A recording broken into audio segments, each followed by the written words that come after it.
예, 바로 첫 번째 키워드 테마는 방산입니다. 제가 이제 방산에 대해서 사실 최근에 제가 생각하는 스탠스가 바뀌었습니다. 저는 애초에 그 트럼프 행정부가 들어서기 전부터 사실 작년부터요. 제가 공공연하게 이야기를 드렸었던 거는 방산, 조선, 이제 그리고 원전, 조방원이죠. 이쪽은 제가 계속 항상 좋게 보는 것은 사실입니다. 근데 방산주의 어떤 단기적인 주가 퍼포먼스가 너무 이제 방산주가 성장할 수 있는 그 컨센서스 대비 단기적으로는 너무 과열이 됐다라고 저는 4월까지는 그렇게 생각을 하고 있었는데요. 근데 최근에 나오는 내용들을 보면서 그게 아니다. 방산주는 지금보다 더 크게 달려갈 가능성이 매우 높겠다라고 지금은 생각이 바뀐 상황입니다. 뭐 여러 가지 내용, 오늘 나온 내용이 있습니다. K2전차, 현대로템의 K2전차가 폴란드 2차 수출 계약이 임박했다. 라는 소식, 그리고 여전히 안타깝지만 좀 장기화되고 있는 전쟁 이슈들이 계속해서 등장을 하고 있죠. 그리고 이게 가장 핵심인데요. 나토 국방비가 500조 이상으로 조금 증액될 수가 있다라는 점까지 나오고 있습니다. 하나씩 내용을 살펴보도록 할게요.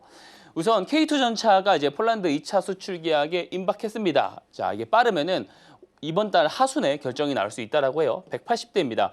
1차 계약 때랑 똑같아요. 근데 계약금은 2배입니다. 9조 원대로 2배나 많은 계약금을 지불받게 되었고요.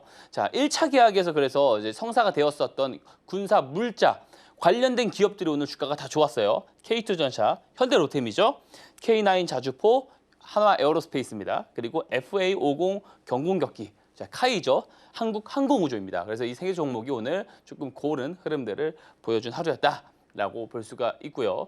자, 그리고 이제 이런 이슈 계속 나오고 있습니다. 사실 러우 이제 우크라이나 재건 관련된 이제 기업들을 저는 잘 살펴볼 때도 됐다라는 이야기를 계속 드리고 있는데 그쪽에서 계속 힘이 빠질 수밖에 없는 내용들이 나오고 있어요. 협상이 진행이 되다가도 계속해서 조금 썰전을 하고 있습니다. 평화협정 없는 이제 휴전 같은 경우는 오히려 핵전쟁까지 갈 수 있다라고 그러니까 본인들이 이야기하고 있는 협정 거기 안에 조금 협의를 해라. 이런 식으로 지금 이제 러시아 쪽에서도 이야기가 나오고 있고요. 드론에 대한 그 공격이 사실 전쟁이 발생되고 나서 최대 규모로 또 이루어지고 있는 상황. 이것도 되게 조금 좀 불안한 정세인 상황이죠. 지정학적 리스크가 계속해서 이어지고 있습니다. 그리고 가자 지구에 이제 지금 구호품을 공급을 하는 그 상선이 또 이번에 압류됐다라는 내용도 나오고 있고요. 이스라엘 전투 병력에서 여성 비율, 그러니까 전방에 배치되는 최전선에 배치되는 여성의 이제 군인 비율이 점점 늘어나고 있다라는 소식도 전해지고 있습니다. 전반적으로 다 안타까운 소식이긴 한데요. 이 방산주의 모멘텀이 될 수 있는 바탕들이 이렇게 조금 깔리고 있는 상황이다라는 것을 이렇게 볼 수가 있습니다. 근데 가장 핵심은 이거거든요. 지금 이제 우리가 주목을 해봐야 될 게 뭐냐면 미국의 개입이 줄어들었을 때 다른 각 국가 간의 방위 체계가 올라갈 수밖에 없는 이 배경을 알아야 됩니다. 자, 지금 보게 되면은 지금 이제 미국 시민들이 대부분이 미국의 고립주의를 조금 자급자족을 원하는 그런 경향들이 조금 있거든요. 그래서 미국 내에는 지금 양당 어느 당과 이제 무관하게 어떤 정치권을 잡는다고 하더라도 모든 정당이 동일하게 나아가는 방향은 완전한 고립주의로 가지 않겠지만 점진적인 고립주의로 향해 가고 있는 것이 기정사실이에요. 왜 그러냐면 왜 우리가 세계 경찰 노릇을 해야 되냐라는 거거든요.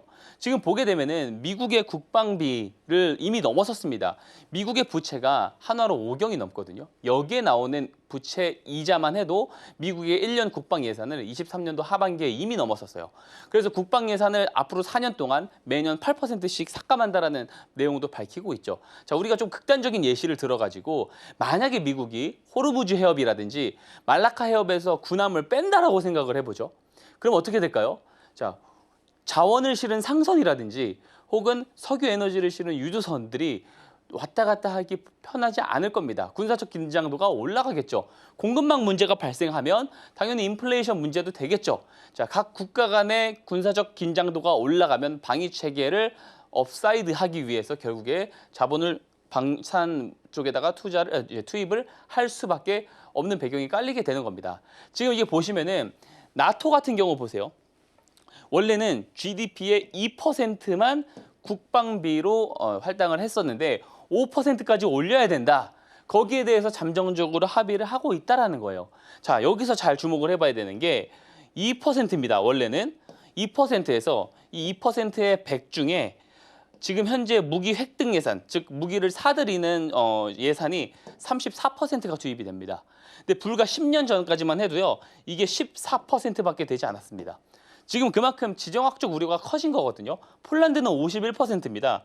근데 이것을 지금 컨센서스가 2030년까지 얼마까지 올릴 거냐면 40%까지 올린다라고 합니다.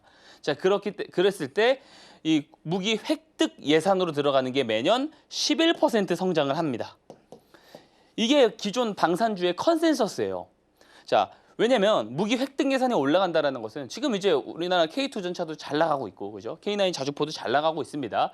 자, 그렇기 때문에 한국의 방산 기업들이 수혜를 보는 구조거든요. 그래서 무기 획득 예산이 매년 11% 올라갈 거니까 한국에 있는 방산주들도 꾸준히 성장을 할 거야가 기존 컨센서스였는데, 저는 근데 이것에 대비해서 지금 주가가 너무 단기간 아웃퍼폼됐다라고 생각을 했었습니다. 근데 GDP 절대 수치를 2%에서 5%로 올려요.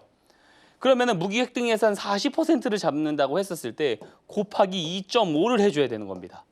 자, 그러면 어떻게 되겠어요? 성장이 매년 무기 획득 예산 성장률이 거의 25%에서 30%에 육박하게 된다라는 겁니다. 이 내용을 저는 보자마자 아, 방산주가 정말 노났구나 라는 판단을 할 수밖에 없는 겁니다. 그래서 기존에는 제가 단기가 너무 많이 올랐어라고 생각을 했는데 아니다. 이 흐름은 조금 더 치고 올라갈 가능성이 매우 높겠다라고 저는 이해를 했습니다. 자, 이런 배경들을 이해를 할 수 있어야지 이 추세 우상향이 언제까지 지속될 것인가 그런 것을 조금 가늠을 해볼 수가 있는 겁니다.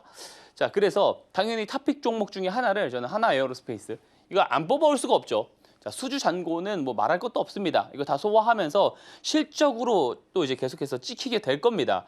자, 보면은 작년에 굉장히 큰 폭으로 영업이익이 성장을 했어요. 자, 매년 꾸준히 성장을 해오다가 작년에 279% 성장을 했습니다. 그죠? 그리고 올해도 거의 80~90% 성장을 할 거다라고 생각이 되어지고요. 자, 퀀텀 점프 기간입니다. 이 기간이.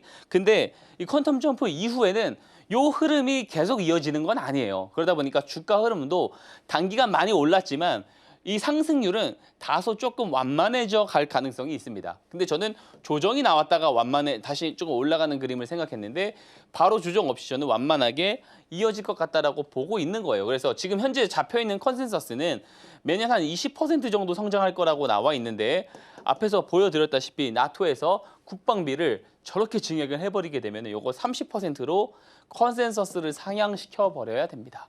자, 그렇게 됐을 때 동사의 주가 흐름이 현재는 이 컨센서스가 20%라는 컨센서스가 반영되어 있지만 30%라는 컨센서스를 반영하기 시작할 거고요. 주가가 추가적으로 상승을 하는 구간이 나올 거다라고 보고 있습니다. 요 유지만 하더라도요. 사실상 지금 보세요. 시가총액 상위 5위입니다. 현대차를 진작 제꼈습니다. 그리고 현재 탑5 안에서요. 성장률이 가장 뛰어날 쪽이 어디예요? 하나에어로스페이스라는 거예요. 그래서 저는 긍정적으로 지금 보고 있다라는 겁니다. 자, 지금도 긍정적입니다. 근데 물론 이런 곡선으로 가지는 않겠죠. 다소 조금 완만한 흐름으로 조금 더 이런 흐름, 주가 상승 흐름이 연장될 거다라고 보고 있습니다. 중요한 건 뭐냐면 스마트 머니 신호가 어디서 찍혔는지 한번 보자는 거예요.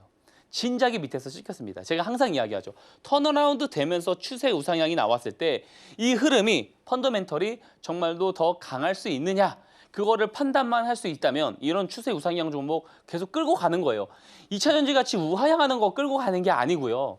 이런 종목들 보세요. 계속 올라가다 보면은 자, 언론에서 계속 떠들게 되겠죠. 또 신고가다, 신고가다. 그리고 그 이유들이 계속해서 보도가 됩니다. 그러면 시장 참여자들이 더 많아지겠죠. 주가의 흐름이 이렇게 올라가는 거예요. 자, 시장의 수급은 표준 편차에 의해서 수급이 극단적으로 몰려가게 됩니다. 그래서 이런 시세들을 다 내 수익으로 치환을 할 수 있으려면 내가 어느 정도 이 모멘텀에 대한 파악도 잘 해야 되고 어느 정도 그 기준이 되는 기술적인 기법도 가지고 있어야 됩니다. 자, 저는 이런 거 굉장히 잘합니다. 그리고 하나에어로스페이스는 저는 더 올라갈 거라고 보고요.